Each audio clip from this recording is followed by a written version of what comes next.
ہم یہ کہہ رہے ہیں کہ اگر ہم آپ کی بات یہ مان لیں کہ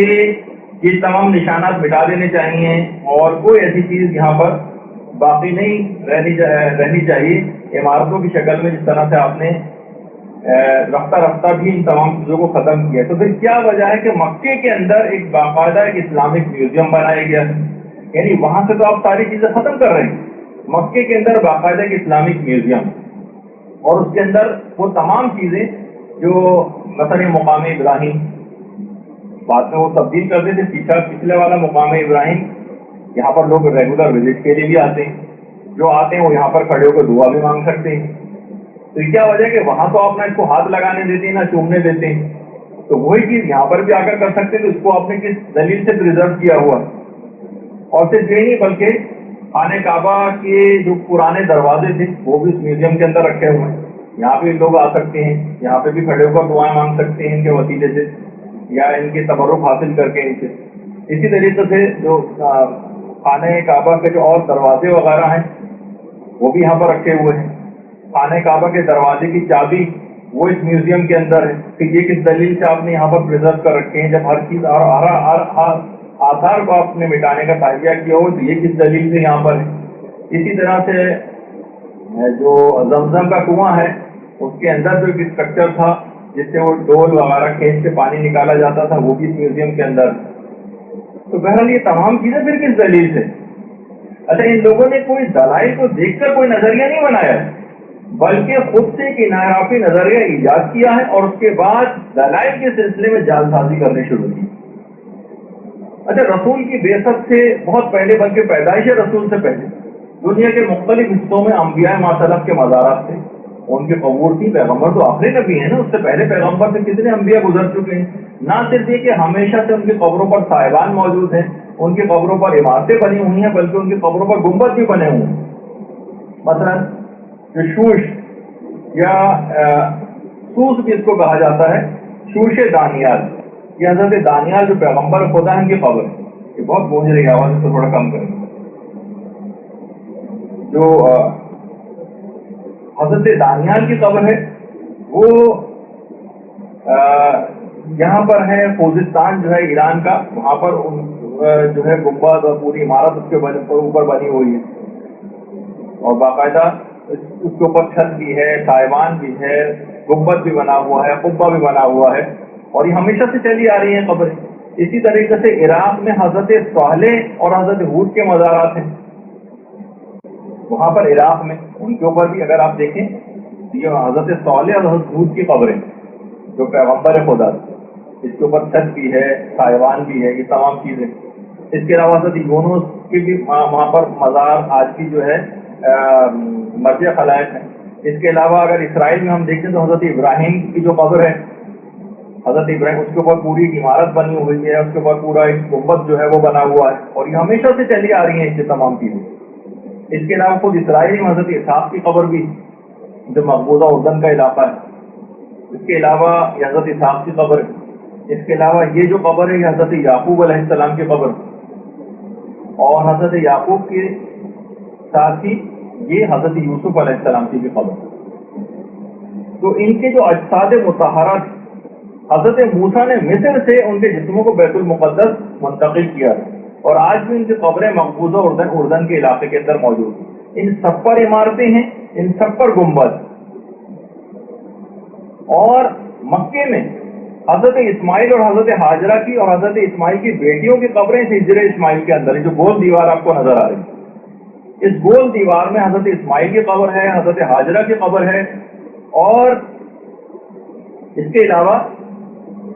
حضرت اسماعیل کی بیٹیوں کی قبریں اس کے نیچے خانہ کعبہ کے صحن میں. اگر یہ سب حرام تھا اور ان کے پاس کھڑے ہو کر جو ہے وہ نماز پڑھنی جائز نہ تھی تو پھر کیا وجہ ہے کہ ان کی قبروں کا طواف بھی کیا جاتا ہے؟ یعنی وہ خود ہجر اسماعیل طواف کے اندر شامل. اور جو حتیم کا علاقہ ہے جو قبر سے بالکل سمجھے متصل علاقہ، وہیں پر کھڑے ہو کر نمازیں پڑھتے ہیں لوگ. اور بہت اتنا کمپٹیشن ہوتا ہے کہ بعض اوقات یہیں پر ہی مزاج رحمت ہے کہ لوگ اس میں داخل ہوتے ہیں تو اس کو بند کر دیتے ہیں ورنہ لوگ ثواب کو حاصل کرنے کچل کے مر جاتے ہیں یہاں. تو پھر کیا وجہ ہے؟ کس دلیل کے ساتھ جب قبروں کے پاس کھڑے ہو کر نماز نہیں پڑھ سکتے تو ہجر اسماعیل کے پاس کھڑے ہو کر نماز کو پڑھنا کیوں حرام نہیں؟ اور اگر مساجد اور اس کے اندر قبریں جو ہیں وہ جائز نہیں ہیں، تو یہ خانہ کعبہ کا پورا مسجد الحرام کا پورا صحن، جس کے اندر کہا جاتا ہے کہ کچھ روایتوں میں 70 اور بہت سے میں تو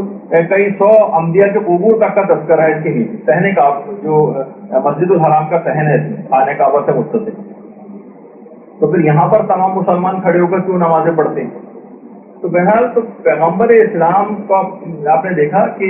پیغمبر سے پہلے ہی تمام انبیاء موجود تھے، ان کی قبروں پر ہمیشہ سے قبے اور گنبد یہ چلے آ رہے ہیں، لیکن پیغمبر نے کبھی ان پر بنی ہوئی عمارتوں کو مسمار نہیں کروایا، کوئی حکم انہوں نے نہیں دیا، نہ اپنے کسی اصحاب کے ذریعے حکم دیا، نہ وہاں پہ جو ان علاقوں کے اندر افراد رہتے تھے ان کو حکم دیا کہ جاؤ اور جا کر انبیاء کے قبور پر جتنی بھی عمارتیں اور جو گنبد اور قبے بنے ہوئے ان سب کو جا کر مسمار کر دو۔ یعنی کم سے کم کچھ حدیثیں تو ایسی ہوتی ہیں جس میں پیغمبر اسلامی حکم دیتے کہ کم سے کم انبیاء کے قبور پہ تو یہ شرک اور بدعت نہیں ہونی چاہیے، لیکن ایسا کچھ نہیں تھا۔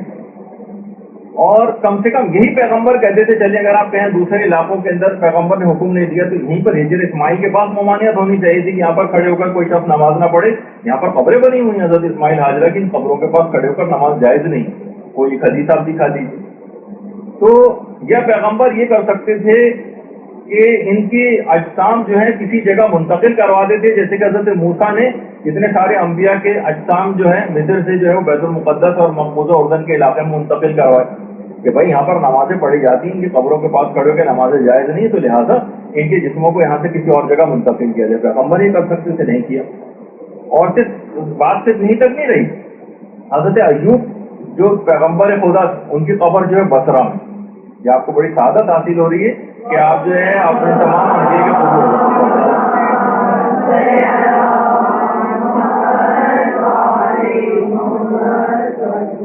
حضرت ایوب کی بصرہ میں جو ہے قبر ہے، حضرت داؤد علیہ السلام کی ان کی جو اسرائیل میں قبر ہے، ان سب کے اوپر بھی آپ دیکھیں کہ عمارتیں اور گنبد بنے ہوئے ہیں۔ حضرت یوشع باقاعدہ جو حضرت آدم کے بعد جو پیغمبر خدا تھے اردن میں ان کی قبر ہے، اور اس زمانے میں لگتا ہے کہ لوگوں کے جسم بہت لمبے لمبے ہوا کرتے تھے تو ان کی قبریں بھی جو ہے وہ کافی طویل اور لمبی، اردن کے علاقے میں حضرت یوشع کی قبر ہے، اس کے اوپر بھی آپ دیکھیں کہ پوری عمارت جو ہے وہ بنی ہوئی ہے۔ اور کسی بھی صحابی نے، کسی بھی ائمہ اطہار میں سے کسی نے، اہل بیت میں سے کسی نے، پیغمبر کے اصحاب باصفا میں سے اس کے بعد حکومت اسلامی جو ہے وہ کہاں کہاں تک مسلمانوں کی حکومت رہی ہے، لیکن بعد میں کسی نے کیا کرے انبیاء کے مقبروں کے اوپر جو عمارتوں کو نہیں توڑوایا، کسی جگہ نہیں ملتا۔ یہ حضرت ہارون کی جو قبر ہے اس کے اوپر بھی دیکھیں قبہ اور جو ہے عمارت جو ہے وہ بنی ہوئی ہے۔ اس کے علاوہ اگر ہم شام میں دیکھیں تو حضرت حابیل کی قبر ہے، ان کی بھی دیکھیں کتنی طویل ان کی قبر ہے حضرت حابیل۔ حضرت آدم جو پہلے دنیا میں سمجھے انسان تھے ان کی اولاد کی قبریں، اس کے اوپر بھی پوری عمارت اور قبہ اور سب کچھ جو ہے وہ بنا ہوا ہے۔ اس کے علاوہ حضرت موسیٰ کی قبر ہے، حضرت موسیٰ یہ بھی اسرائیل میں ہے، اور حضرت شعیب علیہ السلام کی قبر اردن کے اندر ہے، اس کے اوپر بھی پوری عمارت وغیرہ بنی ہوئی ہے۔ شام میں حضرت زکریا کی قبر ہے، اس کے اوپر بھی پورے گنبد قبے اور عمارتیں جو بنی ہوئی ہیں۔ پھر شامی میں صحابہ میں سے حضرت بلال حبشی کی قبر ہے، وہ بھی پختہ جو ہے قبر اس طرح سے بنی ہوئی ہے، اوپر جو ہے بلڈنگ اور عمارت جو ہے وہ بھی موجود ہے اس کی۔ یعنی نہ صرف یہ کہ پیغمبر نے اور دیگر آنے والے اصحاب نے نہ صرف یہ کہ ان قبروں کو منہدم نہیں کروایا، بلکہ معاملہ برعکس ہوا، بلکہ ان کی تعمیر اور حفاظت کا کام جاری رہا۔ اور اس لیے کہ ان آثار سے دیکھیے دین کی حفاظت ہوتی ہے۔ دیکھیے کہا جاتا ہے، علماء بیان کرتے ہیں کہ جو سن عیسوی ہے یہ حضرت عیسیٰ کی پیدائش سے شروع ہوا، آج 2012 چل رہا ہے۔ حضرت عیسیٰ، حضرت مریم، انجیل، حوارین عیسیٰ، بہت سارے محققین کے نزدیک ان کا وجود آج، یعنی غیر مسلموں کی بات کر رہا ہوں، ان کا وجود ایک افسانوی تاریخ بن چکا، کیونکہ نہ ان لوگوں نے نہ جائے ولادت کو محفوظ رکھا ہے۔ حضرت عیسیٰ کہاں رہتے تھے ان کے گھر کا کچھ نہیں پتا، حضرت مریم کہاں رہا کرتی تھی ان کے گھر کا کچھ نہیں پتا، بیت المقدس کے علاوہ کون سی جگہ ایسی تھی کہ جہاں پر وہ عبادت کیا کرتی تھی، کوئی آثار ان لوگوں نے محفوظ نہ رکھے۔ اکثر محققین تو اب حضرت عیسیٰ کے